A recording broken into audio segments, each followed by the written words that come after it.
وتوكل على الحي الذي لا يموت وسبح بحمده وكفى به بذنوب عباده خبيرا.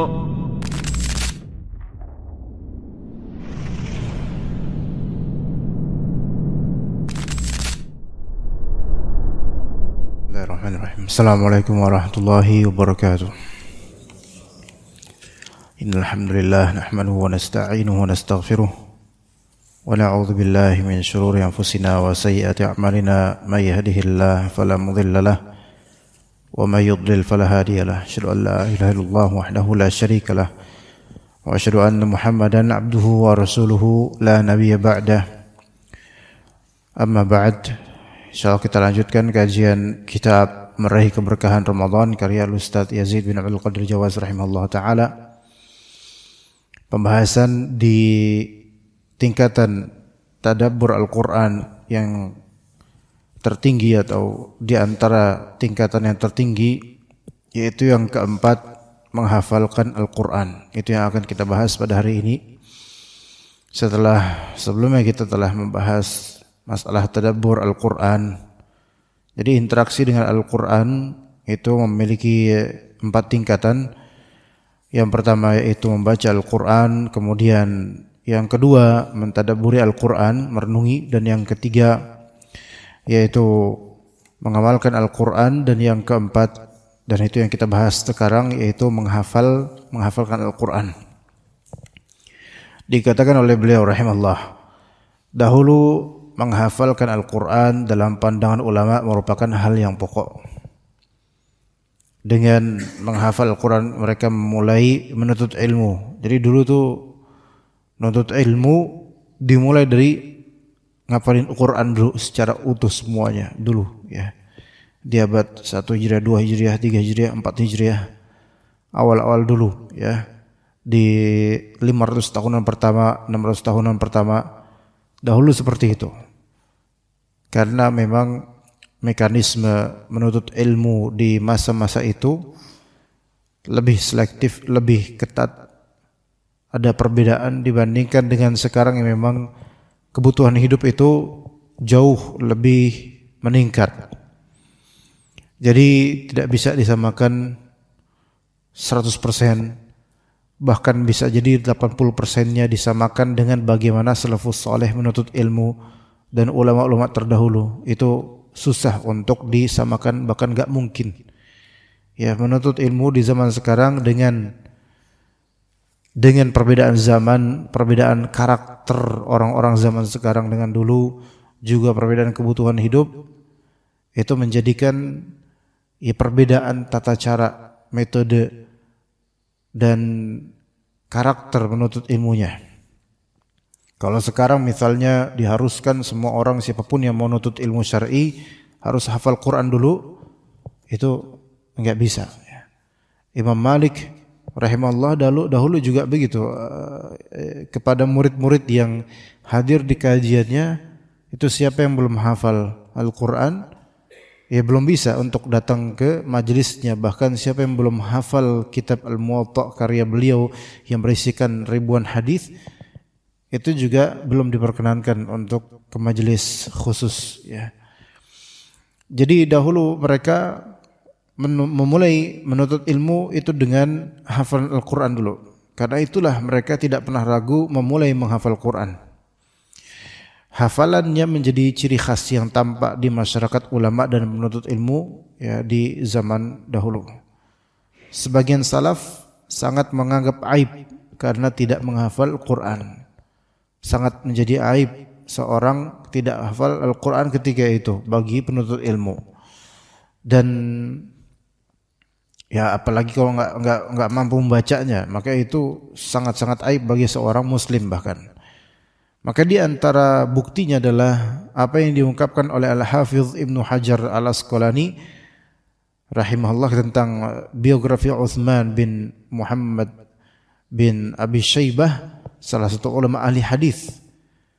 Ya, kata Ibnu Hajar, Ibnu Abi Syaibah ini adalah seorang yang thiqah, terpercaya, seorang hafiz yang terkenal, tetapi dia memiliki auham, yaitu sejumlah kesalahan, dan dikatakan dia tidak hafal Al-Quran.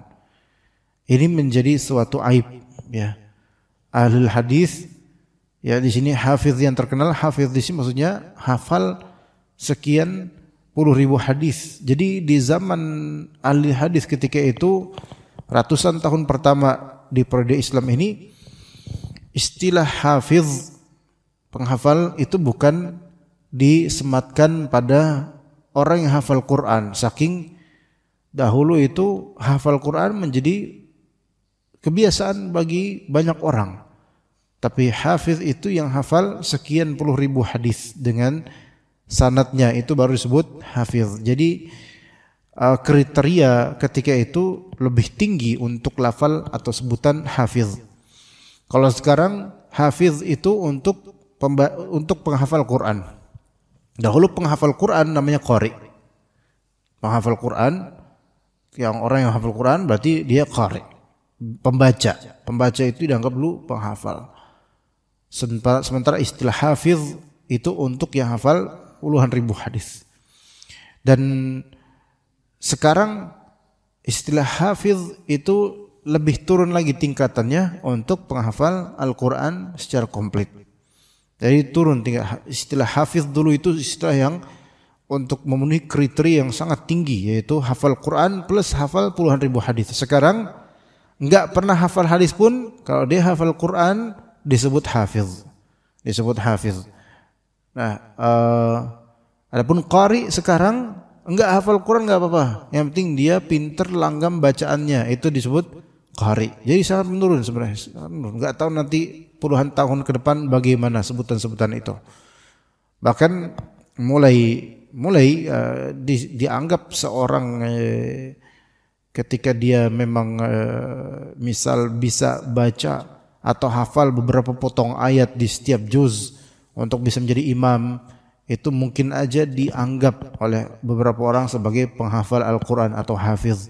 Padahal dia hanya hafal potongan-potongan ayat ya memang disuruh oleh guru-gurunya waktu di pesantren dulu supaya kalau jadi imam itu kelihatan seolah-olah penghafal Al-Quran 30 juz, padahal dia hafal juz 1 di ayat sekian sampai sekian doang, juz 2 gitu, juz 3 segini-sini doang, juz 4 segini, supaya dianggap. Ya, ini mengajarkan murid supaya pada riya, ya, ini enggak benar, enggak boleh, ya. Dan Ibnu Abi Syaibah dengan thiqahnya beliau atau dengan dipercaya beliau sebagai ahli hadis, dia anggap hafal puluhan ribu hadis, tapi dia memiliki beberapa kesalahan dan dikatakan sebagai aib, ya, bahwasanya dia tidak hafal Al-Quran. Dikatakan oleh penulis rahimahullah, sebenarnya menghafalkan Al-Quran bukan merupakan kewajiban atas semua penuntut ilmu. Enggak semuanya penuntut ilmu itu wajib menghafal Al-Quran, tetapi hafalan adalah kunci menuju jalan ilmu dan pemahaman. Ini penting. Hafalan adalah kunci menuju jalan ilmu dan pemahaman. Jadi ilmu ini bisa lebih cepat jalannya. Pemahaman itu juga lebih mudah insyaallah kalau misalnya kita punya hafalan, dan itu terbukti untuk semua penuntut ilmu siapapun. Bagi yang memulai menghafalin Al-Quran dan berusaha memahaminya, dia akan merasa lebih mudah dalam memahami Al-Quran ketika dia sudah punya banyak sekali hafalan, sehingga ayat ini bisa dicocokkan dengan ayat ini. Jadi kisah ini tercocokkan dengan kisah yang disambung, misalnya kisah di surat Al-Baqarah ternyata di Al-A'raf itu juga ada matchingnya gitu, dan seterusnya dari pemahaman sehingga penuntut ilmu yang memiliki hafalan yang lebih bagus dan lebih banyak dari Al-Quran, maka potensi dan kesempatan dia untuk lebih faham terhadap syariat ini itu lebih besar. Umumnya begitu, lebih besar karena hafal Al-Quran. Maka hendaklah seorang penuntut ilmu mengetahui bahwa menghafalkan Al-Quran dan mengamalkannya dapat menambah ketinggian derajat. Rasulullah SAW bersabda, "Innallaha yarfa'u bihadzal kitabi aqwaman wa yad'u bihi akharin." Sesungguhnya Allah Ta'ala mengangkat derajat beberapa kaum dengan Al-Quran dan merendahkan yang lainnya dengan Al-Quran. Ya, cuma kenyataannya sekarang ikhwan begini, seperti di Ramadan misalnya, ada diferensiasi antara ustadz dengan qari. Nah, di sini ini kenyataan yang boleh jadi jarang dikupas, tapi sebenarnya terjadi setiap Ramadan. Kenyataan yang jarang dikupas. Diferensiasi antara ustadz dengan qari. Yang ini belum tentu salah DKM, belum tentu murni salah DKM atau salah dari panitia masjid atau belum tentu.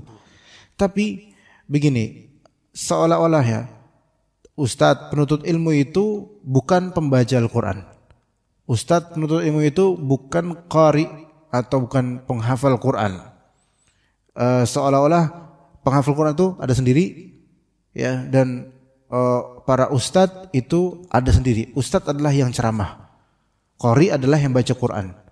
Ini adalah hal yang sebenarnya tidak baik secara kenyataan yang terjadi di zaman sekarang dan zaman-zaman sebelumnya, bahwasanya seharusnya seorang dai, penuntut ilmu atau mungkin sekarang namanya ustaz, itu hendaknya dia juga punya porsi yang bagus dalam bacaan Al-Quran dan hafalan Al-Quran. Pun begitu dengan hafiz, penghafal Quran, pembaca Al-Quran, itu juga harus punya porsi yang bagus dalam memahami apa yang dia baca dan hafal. Tapi yang terjadi di zaman ini 100 tahun belakangan atau mungkin sebelumnya juga, dua orang atau dua jenis makhluk, dua jenis hamba Allah ini memiliki bidang masing-masing. Sehingga di Ramadan tarawih itu jangan ustadz, tarawih itu hanya qari, ya, tarawih itu hanya para hafiz. Sementara ustadz mereka enggak imam tarawih, enggak imam masjid, enggak imam apa. Karena ustadz, hafiz. Dan ini diferensiasi ini dipicu dari apa? Kenyataan yang memang tidak sedikit dari ustadz yang jelek bacaan Qur'annya, enggak benar bacaan Qur'annya, atau enggak bisa baca Qur'an, atau grogi ketika baca Qur'an. Tajwidnya juga kurang baik dan kurang menarik dalam bacaan Al-Qur'annya, sehingga sebagian jemaah kadang-kadang kecewa dengan ini ustadz Masya Allah, tapi ketika baca Al-Quran kok kita kecewa gitu. Ya, mungkin karena tajwidnya, mungkin karena bacaannya terlalu sederhana sehingga dianggap orang-orang awam itu, ustadz ini cuma bisa ceramah sepertinya, jadi nggak punya hafalan atau nggak punya bacaan yang bagus gitu. Padahal sejatinya talibul ilm itu harus punya porsi bacaan dan juga hafalan yang mumpuni lah, baik gitu, untuk membuktikan bahwa dia penuntut ilmu. Lah inilah makanya beda dengan zaman ketika itu, ketika penuntut ilmu mereka mengawali dengan hafalan Al-Quran sehingga punya kemapanan dan kematangan dalam bacaan dan hafalan Al-Quran. Nah sekarang perbedaannya adalah, yaitu para hufaz, para penghafal Al-Quran, mereka adalah orang-orang yang fokus dan konsentrasi di hafalan Al-Quran saja, dan ilmu tentang Al-Quran itu sendiri dalam fikihnya, akidahnya dan seterusnya yang ada di dalam ayat-ayat itu kurang. Ustadz adalah orang-orang yang fokus di pemahaman ilmu agama, tapi urusan hafalan udah nafsi-nafsi. Boleh jadi mereka enggak improve dan enggak menambah hafalan. Ini dipicu dari kenyataan pendidikan yang terjadi sekarang sebenarnya, baik di pesantren, di perkuliahan syariah. Ya, diferensiasi inilah yang terjadi. Maka ada pondok tahfidz, kemudian ada pondok yang dia ya khusus untuk syariah, ada sekolah khusus tahfidz untuk masalah belajar agamanya nafsi-nafsi dah, dan kemudian belajar agamanya ya udah orang tuanya aja mungkin dah sulit, tapi fokusnya di tahfidz. Ada seperti pondok-pondok tahfidz yang tidak menyuapkan atau tidak mensuplai pemahaman agama yang benar kepada peserta didiknya. Kemudian juga ada pesantren, pondok atau sekolah yang memang basic knowledge-nya untuk agama, tapi untuk hafalan itu diremehkan. Untuk bacaan kurang, kata mereka, udah itu urusan masing-masing aja, mungkin kan bisa kursus atau bisa di TPA atau bagaimanalah, cari cara lain, kita cuman khusus pelajaran saja. Taib. Sekarang apa yang terjadi kemudian hasil dari ini? Ya. Ustadz adalah undangan buat kajian-kajian. Hafiz mereka berjaya ketika di bulan Ramadan atau menjadi imam. Dah seperti itu. Diferensiasi seperti ini, kenyataan seperti ini, Anda sudah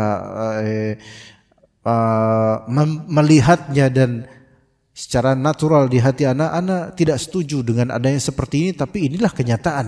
Kita nggak bisa mengubah.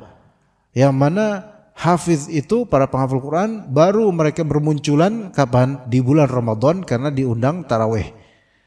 Adapun para ustadz itu bermunculan untuk kajian-kajian. Maka masjid-masjid pun, dan ini juga yang happening banyak di masjid-masjid. Nanti ada sholat isya betul, taib. Kemudian ada ceramah. Ceramah nggak masalah. Kemudian ada apa namanya tarawih dan witir. Nah di sini yang ceramah Ustadz Fulan, yang tarawih atau witir maka hafiz Fulan atau Ustadz Fulan. Taib. Kenapa dulu perbedaan ini? Gitu. Biasanya di masjid-masjid ada itu. Ya, ceramah tarawih atau antara isya sama tarawih Ustadz Fulan. Untuk tarawih Ustadz Fulan gitu, beda. Ini Ustadz Syariah, ini Ustadz Qiraah gitu. Inilah yang terjadi karena ustadz ini seolah mereka cuma penceramah. Ini cuma pembaca Al-Quran. Kenapa enggak penuntut ilmu itu menggabungkan keduanya? Dia yaitu ahli qiraah, bagus bacaannya dan hafalannya juga memadai. Kemudian dia juga ahli ilmu. Dan para penghafal Quran juga faham ilmu, ya. Ini yang semestinya begitu. Kita misalnya punya anak. Kalau kita memproyeksikan kamu harus hafal Quran, selesai. Period, dah selesai. Salah. Kalau cuma kayak gitu doang, itu salah. Hafal Quran, faham. Atau kita pengen anak kita jadi ulama atau jadi ustadz misalnya, kamu harus paham agama. Udah nggak apa-apa nggak ngafal Quran, gampang lah itu. Ini juga salah. Kamu faham agama, hafalkan Al-Quran dan dalil-dalil. Itu yang benar seperti itu sebenarnya. Itu yang dahulu ulama itu rata-rata kayak gitu. Makanya jadi aib kalau misalnya ternyata dulu nggak hafal 30 juz, itu aib bagi ulama. Ya, sekarang memang nggak harus seperti itu.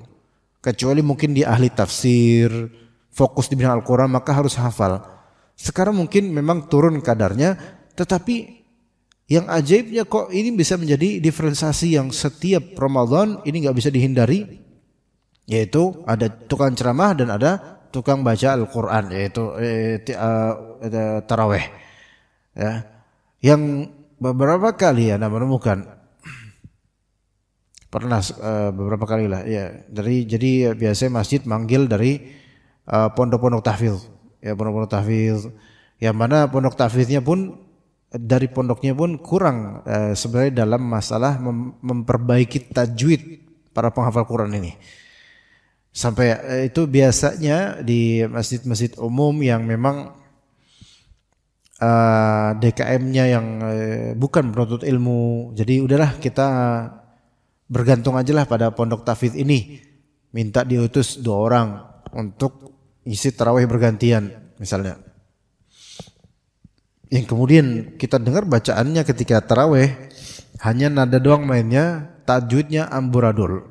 Kemudian kita tahu banget ini bahwasanya mereka ini para imam kita ini, yaitu yang muda-muda ini dan hafal Quran, banyak ayat yang dihafal, enggak faham apa yang dibaca. Itu terlihat dari apa? Terlihat juga dari waqaf dan ibtida'nya, itu terlihat dari di mana qari ini atau imam ini berhenti dan di mana memulai. Itu kelihatan bahwasanya ini enggak faham Al-Qur'an ini enggak faham ayat-ayat. Cuman modal yang penting banyak hafalan. Dan beberapa pondok tahfidz itu seperti ini. Yang penting hafal banyak. Apa tujuannya? Nanti supaya jadi imam tarawih. Ya subhanallah, apakah sekerdil ini tujuan untuk menghafal Quran? Ada yang lebih dari itu supaya paham. Ya. Jangan sampai penghafal Quran hanya dimuliakan di Ramadan saja. Hanya dimuliakan pas tarawih saja. Sementara selain Ramadan, mulai dari Syawal sampai Sya'ban, itu udah bukan nothing, bukan apa-apa lagi. Hanya berjaya di Ramadan. Ya, Yang kata Nabi SAW, sesungguhnya Allah angkat derajat beberapa kaum dengan Al-Quran dan merendahkan yang lain dengan Al-Quran. Jangan sampai kaum ini diangkat derajatnya hanya di Ramadan, di sisanya udah nggak dianggap lagi. Makanya pembaca Al-Quran atau hafiz, penghafal Quran itu faham dengan apa yang dibaca. Jadilah orang berilmu dengan Al-Quran itu. Jangan cuman hafalnya doang. Jangan cuman hafalnya doang. Apalagi kok hafal sih hafal, bacaannya amburadul. Lah ini nggak benar juga. Enggak benar juga. Dan ini yang terjadi di masyarakat. Di banyak sekali masjid Jabodetabek ini. Ya. Kemudian dikatakan di sini orang yang hafal, mahir dan lancar membaca Al-Qur'an akan bersama para malaikat yang mulia dan baik. Hal ini berdasarkan hadis yang diriwayatkan dari Ummul Mukminin Aisyah radhiyallahu anha. Beliau mengatakan, Rasulullah SAW bersabda, "Al-mahiru bil Qur'ani ma'as safaratil kiramil bararah." Walladzi yaqra'ul Qur'ana wa yatata'ta'u fihi wa huwa 'alaihi syaqqun lahu ajran. Orang yang membaca Al-Qur'an dalam keadaan mahir, lancar bacanya, benar bacaannya lancar, maka ia bersama dengan malaikat yang mulia dan berbakti. Jadi ketika dia baca, itu ada malaikat yang menyimak bacaannya. Ya, jadi membaca Al-Qur'an selama bukan di tempat yang najis atau banyak najis seperti Al-Qur'an, seperti WC, ya. Maka itu kalau dia baca lancar, benar, bagus, itu ada malaikat yang mulia dan bagus yang berbakti itu bersamanya menyimak bacaan dia. Itu bagi yang mahir bil Quran, orang yang mahir membaca Al-Quran, orang yang bagus baca Al-Qurannya. Adapun walladzi yaqra'ul Quran wa yatata'ta'u fihi, orang yang membaca Al-Quran dalam keadaan susah payah, yaitu dia berjuang berusaha untuk ya membacanya, tapi ini salah lagi, diulang lagi, atau ragu-ragu, ini panjangnya berapa, ragu-ragu, susah membacanya, tapi dia terus membaca, maka baginya 2 pahala. Bagi dia ada 2 pahala, lahu ajran, baginya ada 2 pahala. Jadi orang yang membaca Al-Quran wa yatata'ta'u fihi, tata'ta' yaitu kayak ragu-ragu, kayak susah, ini kayaknya dia benar apa salah, dilanjut aja. Ya, dan diulang lagi karena merasa tadi salah, lafalnya, hurufnya juga salah, panjang pendeknya juga agak salah, kemudian diulang lagi. Maka yang seperti ini dapat dua pahala selama dia berjuang dan berusaha untuk terus membaca Al-Quran dan belajar. Pahala apa? Pertama, pahala bacaan Qurannya, yaitu 1 huruf minimal 10 kebaikan pahala. Dan yang kedua yaitu masyaqqah, yaitu kesulitan yang dia hadapi dalam membaca Al-Quran, itu juga berpahala buat dia. Jadi Masya Allah, sebenarnya tidak ada alasan bagi siapapun seorang muslim apalagi bulan Ramadan untuk tidak baca Al-Quran, itu nggak ada alasan. Kalau alasannya afwan saya belum bisa baca Al-Quran, wajib untuk apa? Untuk belajar Al-Quran. Kalau misalnya ya saya bisa, cuman saya masih ya kadang-kadang sulit lah baca Quran ini. Enggak, insya Allah bacalah terus. Ya, sebagian beralasan saya hanya bisa baca awal Al-Baqarah karena familiar, juga juz amma karena ya familiar juga bagi saya. Tapi kalau saya udah baca tengah-tengah Al-Quran, aduh, beriuh saya nggak bisa gitu. Nah, ini juga salah. Justru Anda kayak gitu kan karena selama ini Anda nggak mau apa? Membaca bagian tengah Al-Quran, nggak mau mengkhatamkan Al-Quran, hanya mengandalkan pernahnya mendengar atau seringnya terdengar dan familiar ayat-ayat atau surat di juz amma. Saya mah bacanya paling Ad-Duha, Alam Nasrah, karena itu udah biasa imam baca itu kan saya sering dengar gitu, makanya saya baca. Tapi kalau udah sampai Al-Mursalat juz 29, juz 28, udah saya nyerah dah itu. Nah, nyerahnya Anda itu sejak lama sebenarnya. Ya, jadi Al-Quran ini komplit semuanya untuk kita. Jadi jangan kita itu menganggap Al-Quran hanya juz 30. Ya subhanallah. Al-Quran hanya apa? Hanya ayat kursi sama juz 30, itu pun 3 surat terakhir. Subhanallah, antum hidup sesempit itukah? Gitu kan? Al-Quran seluruhnya untuk kita. Untuk kajian tafsir pun bukan hanya juz amma, ini juga kesalahan sebagian. Oke, juz amma familiar kita. Kita perlu paham maknanya. Tapi bukan berarti kemudian kita tinggalin juz-juz lainnya dan merasa bahwasanya kalau kita juz 10 atau juz 11, aduh berat. Enggak, berat itu kan mindset kita. Ini Al-Quran untuk kita semua gitu loh. Anggaplah misalnya kita ini punya buku ini, tapi kita merasa buat saya daftar isinya aja lah. Kalau buka dalamnya udah berat, antum kapan majunya kok kayak gitu kan. Sementara Al-Quran ini hudal lil muttaqin, hudal linnas, petunjuk untuk seluruh manusia. Satu komplit Al-Quran, bukan juz amma tok, bukan 3 surat akhir doang. Ya begitu. Maka walaupun agak susah membacanya, tetap baca, apalagi Ramadan ini. Dia dapat 2 pahala, pahala bacaan per huruf dan juga pahala kesulitan yang dihadapi. Dikatakan oleh penulis rahimahullah, orang yang hafal Al-Quran mendapatkan derajat yang tinggi di surga. Hal ini berdasarkan hadis yang diriwayatkan oleh sahabat Abdullah bin Amr bin Al-As dari Nabi SAW. Beliau bersabda, yuqalu li sahibil Quran iqra wartaqi. Akan dikatakan kepada orang yang baca Al-Quran, bacalah dan naiklah derajatmu di surga. Warattil kama kunta turattilu fid dunya, serta bacalah dengan tartil sebagaimana bacaanmu di dunia.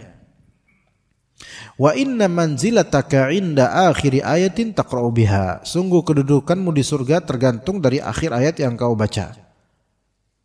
Ya, hadis ini juga menunjukkan bahwasanya ketika antum baca Al-Quran, antum seperti ada koneksi untuk akhirat, koneksi untuk future atau masa depan. Bahwasanya antum baca ini bukan hanya sekarang saya baca ngisi waktu Ramadan, bukan hanya itu, tapi seperti antum sedang berinvestasi untuk derajat antum di hari akhir nanti di surga Allah Azza wa Jalla nanti. Jadi ini bacaan yang sekarang nih Ramadan atau kapanpun yang kita baca, itu akan ada impactnya pada mungkin ribuan tahun ke depan yang kita nggak tahu akan kapan sampainya nanti di akhirat. Jadi ini ada investasi yang dulangan bagi hasilnya kapan di akhirat nanti, ribuan tahun kapan nanti wallahu alam, yang dengan itu seseorang itu akan melihat manzilah dia, derajat dia di sisi Allah itu seberapa, itu sesuai dengan akhir ayat yang kita baca sebelum wafatnya kita. Subhanallah. Dan kita nggak tahu kita kapan wafat. Nggak tahu kapan kita wafat. Ya, maka dilihat nanti akhir ayat yang dibaca, di situ manzilahnya Allah Ta'ala mengetahui fadilah dan keutamaan setiap dari ayat itu ada pada sisi Allah Ta'ala, dan Allah akan menentukan ini posisimu ada di sini karena engkau telah membaca ayat terakhir dalam hidupmu, ayat ini, dan itu didapat oleh orang-orang yang terbiasa membaca Al-Quran. Hadis ini menjelaskan bahwa bacaan Al-Quran yang dihafal oleh seorang muslim dan muslimah akan diganjar oleh Allah Ta'ala di surga, dan kedudukannya tergantung dengan banyaknya hafalan dia. Jadi orang yang menghafal Quran itu orang yang paling banyak baca Quran. Bandingkan sekarang, antum banyak tilawah, bagus, alhamdulillah, bagus, sangat bagus. Dibandingkan dengan antum punya banyak hafalan dan punya jadwal tilawah sekaligus punya jadwal murajaah dan punya jadwal menghafal hafalan baru. Ini yang jauh lebih besar lagi ini orang ini. Karena kalau misalnya kita nih baca Al-Quran sehari 1 juz sehari 1 juz, atau ketika Ramadan kita proyeksikan sehari 2,5 atau 3 juz misalnya. Ya, dibagi-bagi mungkin ba'da subuh berapa, poin dibagi waktunya. Ini Masya Allah bagus. Tapi bagi orang yang hafal Quran, dia punya waktu tilawah, kemudian dia punya waktu murajaah, bahkan di dalam mobil sambil driving, di atas motor sambil riding, atau ketika dia lagi nunggu obat, nunggu dipanggil, nunggu ini, nunggu itu, dia sambil murajaah Al-Quran yang mungkin murajaahnya itu 1 juz 1 hari, bisa aja. Atau dia misalnya hafal surat tertentu, misal dia hafal juz 28, dia surat Al-Mulk dia hafal, surat Al-Qalam dia hafal, Al-Ma'arij dan seterusnya, Al-Haqqah, Al-Ma'arij, Nuh dan seterusnya, dia hafal, dia murajaah sendiri. Ya, dalam keadaan mungkin santai tapi dia sambil menghafal. Maka dibandingkan dengan punya tilawah tadi, boleh jadi yang punya hafalan itu bisa lebih banyak lagi bacaan. Karena apa? Tanpa sadar dia itu ngebaca terus. Bukan tanpa sadar ya, maksudnya tanpa sadar banyaknya bacaan itu enggak dia sadari. Sementara orang tilawah banyaknya bacaan bisa dia hitung. Tapi orang yang hafal Quran, banyaknya bacaan itu saking biasanya bagi dia terbiasa baca Quran, murajaah, mengulang, itu sampai nggak kehitung sudah seberapa banyak yang melampaui banyaknya orang yang hanya tilawah, dan semua dari mereka adalah orang-orang yang masya Allah bagus ya, orang-orang yang sangat baik dalam membaca dan murajaah Al-Quran.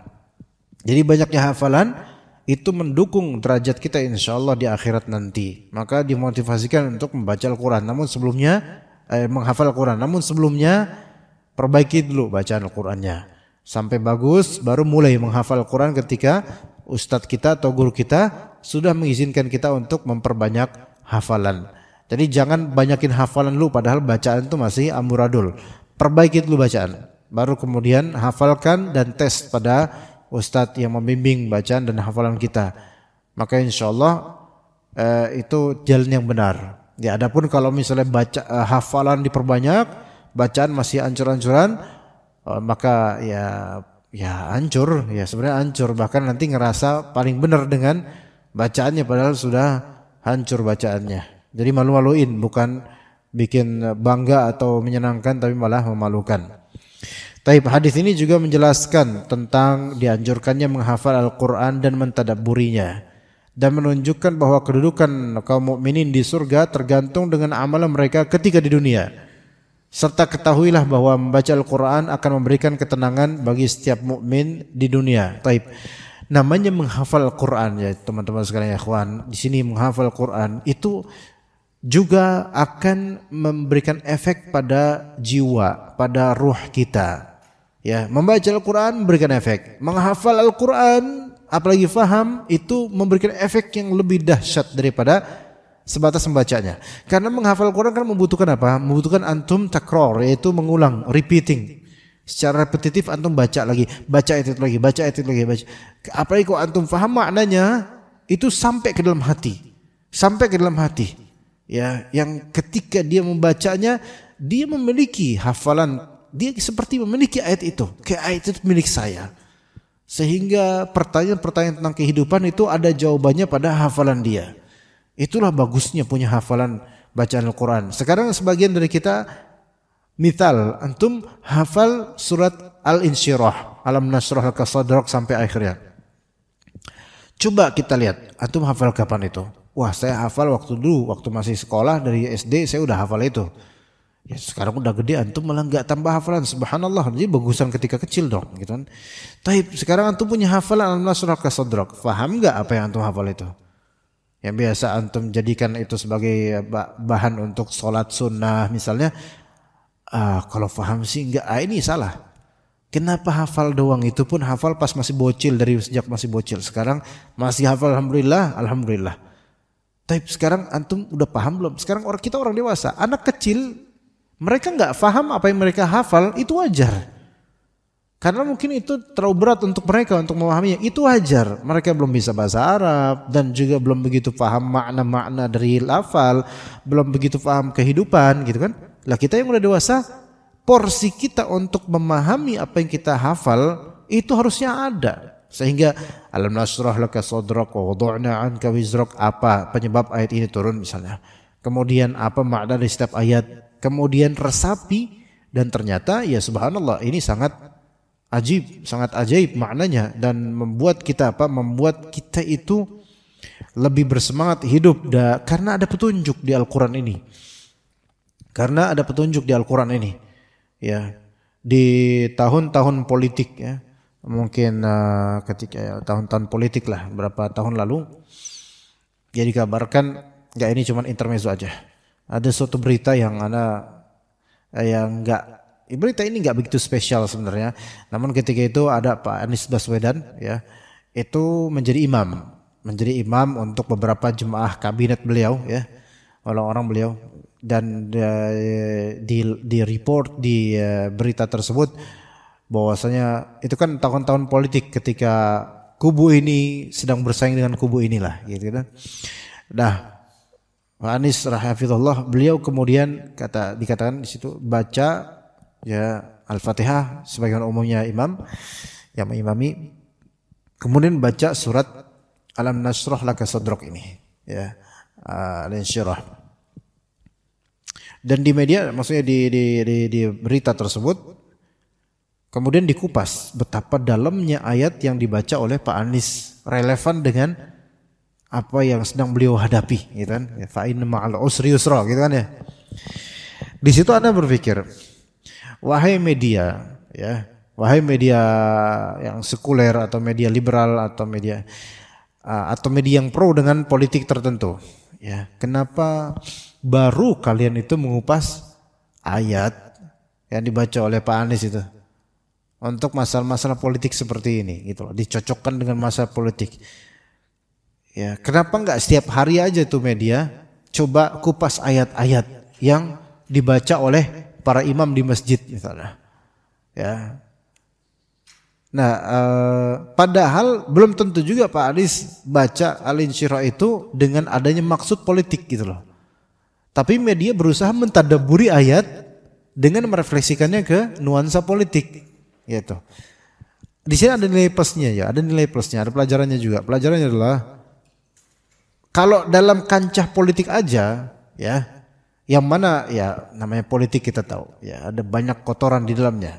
Itu aja ketika ayat dibaca oleh salah seorang politikus aja, itu bisa kok kita sambungkan dan kita refleksikan ke nuansa politik di masa ketika Pak Anies membaca itu. Nah, sekarang hidup kita sebenarnya penuh dengan siasah. Politik itu kan siasah. Politik itu dalam bahasa Arabnya as-siasah. Nah, bahasa kita siasat. Jadi politik itu siasat. Ya, bagaimana kita mensiasati ini politik semua.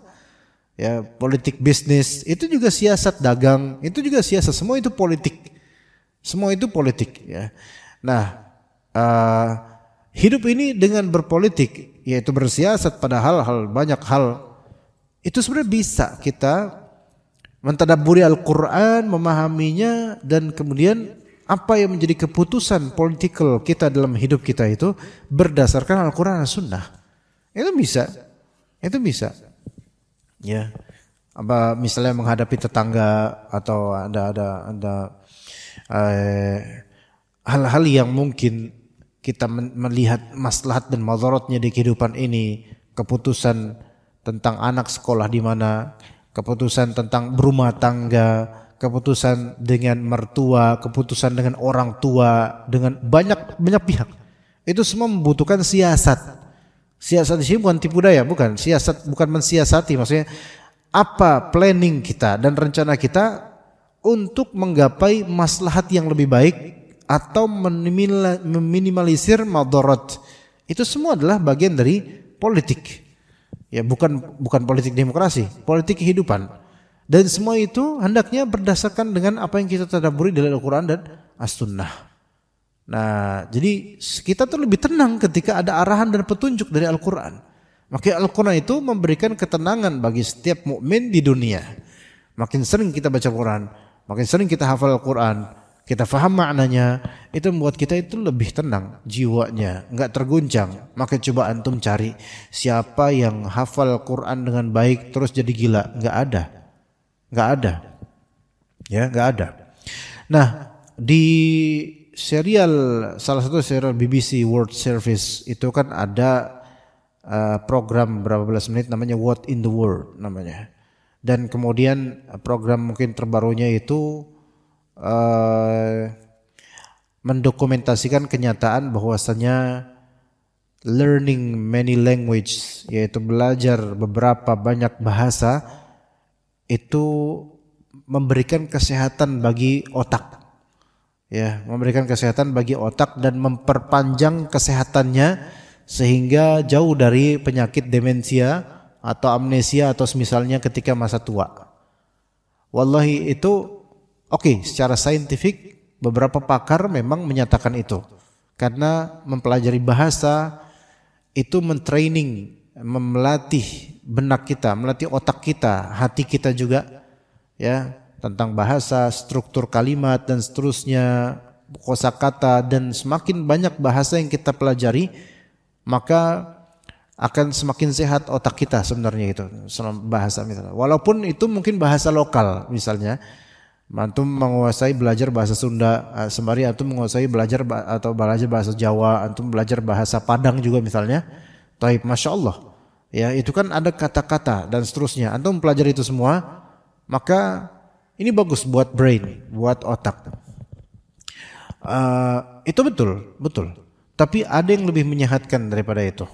Ya, ana sih menyarankan agar kita mendidik anak-anak kita untuk mempelajari language, yaitu bahasa-bahasa yang internasional terutama. Ya, Al-Quran, mempelajari Al-Quran, menghafalnya, mentadaburinya, itu jauh lebih bagus daripada mempelajari beragam bahasa. Tapi mempelajari beragam bahasa bagus sekali. Hanya ada yang lebih tinggi daripada itu, lebih baik daripada itu, yaitu mempelajari Al-Quran, bahasa Al-Quran, memahaminya. Itu jauh lebih tinggi dan jauh lebih menghindarkan diri kita dari stres, dari depresi. Ya, bukan hanya untuk masa depan, dari sekarang. Ketika kita mempelajari Al-Quran, membahas Al-Quran, membaca Al-Quran, kemudian mendalami Al-Quran, maka jauh dari stres. Ya, jauh dari stres. Nah, sementara kalau kita sekarang mempelajari bahasa, tetap bisa stres. Sekarang tetap bisa stres, bisa aja.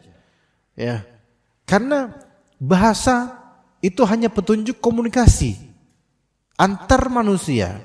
Sementara Al-Quran petunjuk komunikasi dirinya dengan Allah Azza wa Jalla. Manusia itu enggak bisa mengubah antum. Manusia itu hanyalah manusia seperti kita sama. Kalaupun misalnya anak belajar bahasa misalnya belajar bahasa Sunda misalnya, dan juga Jawa misalnya, dan mempelajari beberapa dialek misalnya, ada pelajari bahasa Jawa ngapak juga, tapi Surabayanan juga mau rengkuh juga misalnya. Taib. Ini memang entertaining, menghibur dan juga ya mengedukasi juga, sehingga Anda bisa ngobrol sama Pak Taufik, Anda bisa ngobrol sama Pak ini dan dengan bahasa Jawa, dengan sambil kita ngobrol enak gitu, bercanda-bercanda dengan bahasa dan mempelajari.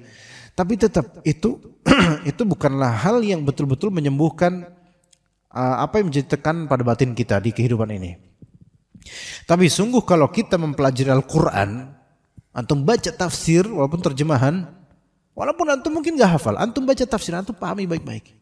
Ada sesuatu yang masuk ke kalbu kita dari makna yang memang itu membuat kita itu ada kedekatan sama Allah Azza wa Jalla. Sehingga kita itu merasa diawasi, dilindungi, dirahmati, dipelihara dan dijamin oleh Allah Subhanahu wa taala. Sementara kalau kita banyak bergaul pada manusia dengan bahasa mereka masing-masing, betul itu entertaining, betul itu kadang-kadang bisa menjadi mencerahan dan tapi enggak full, enggak. Kenapa? Setelah kita selesai komunikasi dengan manusia dengan bahasanya, ya udah, oke, udah selesai. Apakah manusia itu masih interaksi kepada kita? Udah selesai. Tapi ketika kita berinteraksi dengan Al-Quran, mendalami Al-Quran, mendekat pada Allah Azza wa Jalla, selesai kita baca, itu seperti selalu masih ada sisa yang tidak akan pernah habis insyaallah. Selama masih percaya sama Allah, selalu masih ada perasaan diawasi oleh Allah, dibimbing oleh Allah, hidup menjadi lebih enak, lebih terarah, lebih teratur. Makanya kita katakan Al-Quran itu yang paling awal sebelum semua bahasa apapun yang kita pelajari. Dan Anda termasuk yang sekarang mempelajari bahasa. Anda termasuk mempelajari bahasa bukan yang maksudnya bukan main-main gitu bukan, tapi Anda termasuk mempelajari harian bahasa-bahasa sehingga bisa lebih improve insyaallah, lebih baik. Dan dengan Al-Quran itu makamnya lebih tinggi karena selesai antum berkomunikasi dan berinteraksi dengan Al-Quran, maka hidup itu semakin terarah enak. Tapi kalau kita mempelajari bahasa dan komunikasi atau interaksi dengan pemilik bahasa itu manusia yang memiliki bahasa itu, ya selesai semuanya di selesai conversation atau percakapan itu. Ya, ini beda sekali dengan Al-Quran. Karena apa? Karena ketika kita mempelajari bahasa, kita hanya mempelajari petunjuk komunikasi dengan makhluk. Tapi ketika kita mempelajari Al-Quran, kita mempelajari petunjuk berinteraksi dengan Khaliq, pencipta kita, maker kita. Gitu ya, mana pencipta kita lah yang selalu melihat kita, mendengar kita, mengawasi kita, merezekikan kita, mengontrol hidup kita, membimbing kita, memberi arahan pada kita. Manusia hanyalah manusia yang akan habis selesai ketika manfaatnya selesai. Udah selesai. Ya udah seperti itu aja gitu. Ya. Kayak kita atau tetangga ikhwan. Apakah di antara kita ada yang 24 hours, 24 jam dalam sehari mengontrol satu sama lain? Enggak. Kepentingan kita hanyalah kepentingan. Antum dengan anak kepentingan hanya sini selesai dah. Ya. Kemudian kalau dia tetangga misalnya anak misalnya kan kita satu blok Pak Ikhwan di situ misalnya kita ketemu nih ngobrol di situ. Ngobrol misalnya setengah jam. Selesai ngobrol assalamualaikum selesai. Udah ada apa setelah itu? Enggak ada apa-apa khulas. Tapi beda ketika antum baca Al-Quran di rumah antum misalnya baca Al-Quran. Kemudian antum baca tafsirnya. Direfleksikan di kehidupan antum. Oh ini kok pas. Selesai baca pun masih ada bekas. Dan merasa bahwasanya Allah Ta'ala merahmati kita dan akan mengarahkan kita menuju yang lebih baik insyaAllah. Ya seperti itu. Kita baca Al-Quran, kalau yang benar, terus baca tafsirnya benar gitu lah. Pentas kita membersihkan hati, habis baca kita nggak emosi, tenang, kita hadapi dengan baik gitu loh. Tapi coba kalau misalnya kita punya masalah, bukannya baca Quran tapi malah apa? Kita obrolin ke fulan, kita ngomong ke fulan, kita lapor ke fulan, kita curhat ke fulan. Selesai itu emang rajutannya bagus gitu di hati kita? Enggak, malah justru makin kompleks, makin keruh. Ada masukan dari ini, ada hasutan dari ini, ada pembakaran hati dari ini, ada wah kamu jangan kayak gitu. Jadi artinya apa? Enggak terbimbing sehingga apa? Wahsyah, yaitu liar, hatinya liar, bergelinding sana, bergelinding sini. Kepala itu apa? Pikiran itu jadi apa? Kesana kemari. Mau yang mana nih? Mau yang mana? Bingung. Cobalah dalam masalah itu baca Quran, fahami baik-baik, baca tafsirnya. Akan dapat kemudian arahan dan efek yang masya Allah. Apalagi kalau dia hafal Al-Quran. Ya. Dikatakan di sini dahulu apabila para imam akan mengambil murid, mereka akan menanyakan sampai di mana hafal Al-Qurannya. Dulu gitu. Ya, jika ada murid baru sampai mana hafal Al-Qurannya. Ini juga kadang diterapkan di pesantren. Diterapkan di pesantren-pesantren ya karena memang standar pesantren ini cukup tinggi misalnya. Kemudian ketika ada tes calon murid calon santri baru ya, itu biasanya ditanya udah hafal berapa juz gitu. Kalau misalnya tidak memenuhi kualifikasi, misalnya nih santri baru hafal 1 juz dan ternyata minimal di pesantren ini harus hafal 2 juz misalnya, maka waduh ya maaf nih ya nggak bisa diterima karena baru hafal 1 juz gitu. Begitu juga kayak di Lipia itu ketika masuk itu kan ada minimal berapa juz hafal. Dan kemudian di Madinah juga begitu, nanti dites gitu kan, secara syafahi, secara oral dites, lanjutkan ayat ini, dan dites nanti. Maka ini ada standar untuk mengambil murid, menanyakan sampai di mana hafalan Al-Quranmu. Nah misal Imam Ibnu Abdul Bar, ulama abad 5 Hijriah, tahun 400-an, yang selalu memberikan tes hafalan Al-Quran kepada para calon murid baru. Apabila di antara mereka ada yang belum hafal, maka tidak diizinkan untuk mengikuti pelajaran beliau dan diharuskan memperbaiki hafalannya. Jadi kamu belum hafal Quran seluruhnya, diusir. Hafalin dulu Al-Quran, ntar kalau udah hafal semuanya baru balik sini, ya ngaji sama saya, kajian sama saya. Kalau itu diterapkan di wahana, Anda yakin, jangankan antum, Anda nggak ngajar sini mungkin, ya nggak ada kajian coba. Pak Fardin udah hafal Quran belum Pak? Nunduk beliau. Kok Ustaz naik gitu, jangan naik gitu Ustaz, anak gak mau ria gitu. Bukan gak mau ria, tapi emang gak hafal, bilang aja. Ya semua dari kita mungkin, bahkan anak sendiri mungkin gak cocok untuk ngajar. Makanya standar dulu gak bisa dipakemkan untuk standar sekarang. Gak bisa dan gak mungkin, kalau dipaksakan gak ada menuntut ilmu gitu. Coba standar dulu aja orang ya, jalan sampai puluhan kilometer hanya demi mendapatkan satu hadis. Sekarang kita harus gitu gak Pak? Enggak, bahkan ya ngapain sekarang apalagi udah ada internet, kemudahan, nikmati kemudahan itu insyaallah. Belajar baik-baik ya. Kalau memang sudah Allah mudahkan, jangan kita cari cara atau jalan yang mempersulit dan menyiksa. Kayak belakangan ini yaitu ke Mekah, ke mau umroh atau apa naik sepeda, jalan kaki. Ya antum malah dosa. Kayak gitu malah dosa ikhwan. Kita ngomong tapi kok kita ngomong ke orang ini, kita yang viral nanti gitu loh. Ya, kita ngomong hati-hati ria, syirik kecil. Kita yang diomelin nanti. Wah, suuzon, bukan suuzon, emang ini kebahlulan tersendiri, ini enggak benar ini seperti ini. Karena ada pesawat. Ya, ada travel umroh. Kalaupun haji semua udah disetting oleh pemerintah, udah ikutin aja. Kalau emang belum mampu, belum ada zat, belum ada rahilah. Zat itu perbekalan, rahilah itu kendaraan dan semisalnya. Kalau dua ini tidak memenuhi kriteria di zaman masing-masing, maka enggak wajib haji. Enggak wajib haji.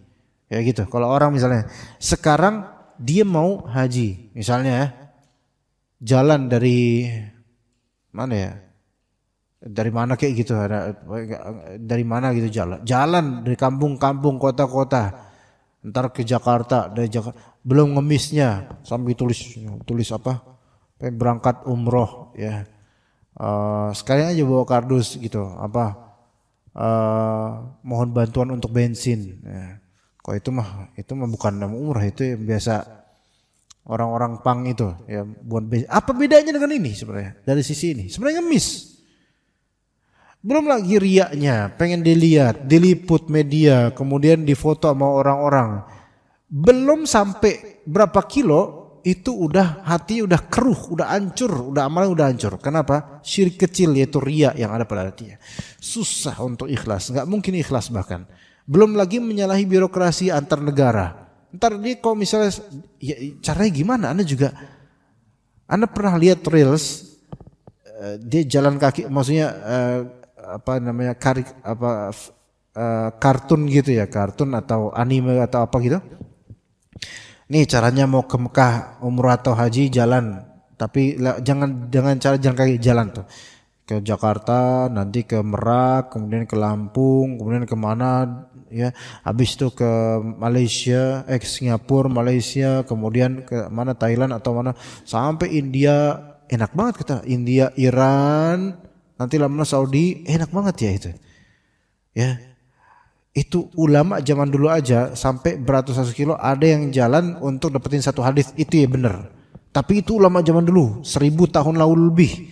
Sekarang orang mana ada yang kuat jalan sampai kayak coba. Jangankan jalan gitu, ke Bagol aja harus naik motor kita. Ke Bagol itu loh.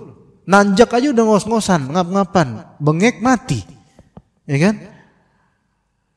Ini mau jalan apa motivasinya? Sambil bawa klausul dan mau ke Mekah, ya dan seterusnya, apa mau umrah, ya subhanallah, ya Allah, ini gimana bisa sah amalan seperti ini gitu loh? Ya cuman kalau kita nasihatin, kita yang kemudian dinasihatin balik oleh mereka, ya subhanallah. Ya padahal sekarang ada pesawat. Kalau belum bisa, maka belum wajib.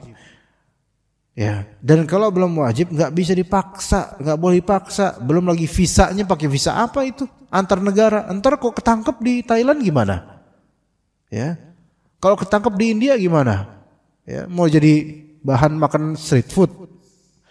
Kalau ketangkep di Saudi, Saudi itu lebih keras lagi, lebih untuk urusan birokrasi itu Saudi itu strict loh, hati-hati. Antum di Saudi Arabia mukul orang aja, plek, ditangkap polisi, dipenjara antum. Nggak ada lagi ini di sana. Kalau di sini mukul orang dipukul balik, di sini sampai berantem juga bisa. Di Saudi antum mukul pipi orang bisa ketangkap, cepet itu ketangkapnya. Ya begitu. Ya subhanallah. Kita nggak bisa sama dengan zaman dulu. Dan zaman sekarang nggak boleh dipaksain harus seperti zaman dulu, nggak bisa. Ya. Kemudian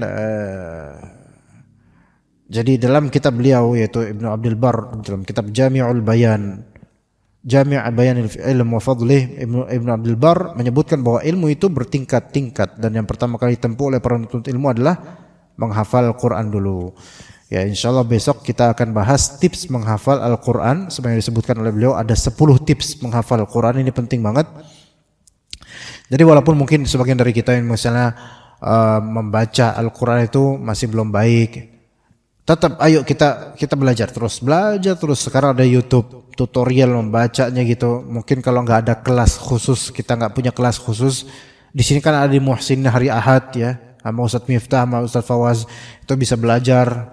Ramadan ada nggak Pak Ramadan ada. Ya udah itu belajar juga beliau-beliau. Ya itu alhamdulillah itu fasilitas mingguan ya. Bisa juga mungkin kalau mungkin antum mau tambah mungkin sama beliau-beliau mungkin bisa minta tambahan ya, berikan hadiah ya, sedikit untuk beliau-beliau karena jasa yang Masya Allah.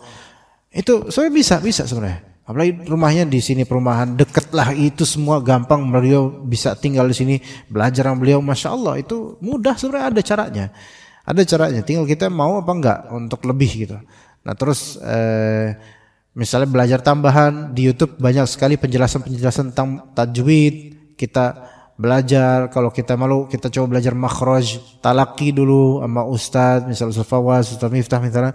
Talaqi itu maksudnya belajar secara intensif langsung ke guru gitu. Itu namanya talaqi. Nah, terus dipraktekkan di rumah, belajar gitu. Insya Allah sebenarnya improvementnya itu akan ada gitu. Yang tadinya merasa putus asa, saya nggak bakal bagus nih bacaannya. Sebenarnya dia dalam beberapa bulan dia bakal bagus bacaannya, insya Allah. Bakal bagus bacaannya. Cuman tinggal kita tuh gimana? Jalannya tuh ada. Allah kasih tuh jalannya. Tinggal kita mau nempuh apa enggak. Ya, nanti ketika udah bisa baca Quran, apa yang kita damba-dambakan bertahun-tahun ternyata sekarang terwujud. Itu antum bakal senang banget itu, bersyukur banget, alhamdulillah. Yang tadi saya baca Quran itu masih satu huruf sekarang udah mulai lancar. Itu nikmat banget. Dan ingat kajian-kajian atau tips-tips kajian-kajian tentang nikmatnya membaca Al-Quran. Misal di YouTube ada kajian tentang nikmatnya baca Quran, fadilah keutamaan membaca Quran, itu kita akan semakin termotivasi. Ya, apalagi kalau sampai udah mulai menambah hafalan Al-Quran. Dari dulu kan qul huwallahu ahad dulu. Qul huwallahu ahad terus, karena ahad satu ya itu aja terus. Coba mulai tambah. Makin lama makin ternyata nikmat ya. Ternyata ada adiktifnya juga gitu Al-Quran ini. Dan insya Allah mudah-mudahan kita termasuk yang seperti itu insya Allah ta'ala. Sepertinya udah syuruk belum nih? Udah syuruk belum waktunya putra? Sudah ya? Ya udah kita cukup sampai sini insya Allah. Barakallahu fikum jami'an. Besok Sabtu untuk pekan ini insya Allah besok Sabtu ada kajian ba'da subuh tentang masalah membahas atau masalah tips menghafalkan Al-Quran. Semoga semua bermanfaat insyaallah. Sallallahu ala nabiyina Muhammad wa ala alihi washabbihi ajma'in. Subhanakallahumma rabbana wa bihamdika asyhadu an la ilaha illa anta astaghfiruka wa atubu ilaik. Assalamualaikum warahmatullahi wabarakatuh.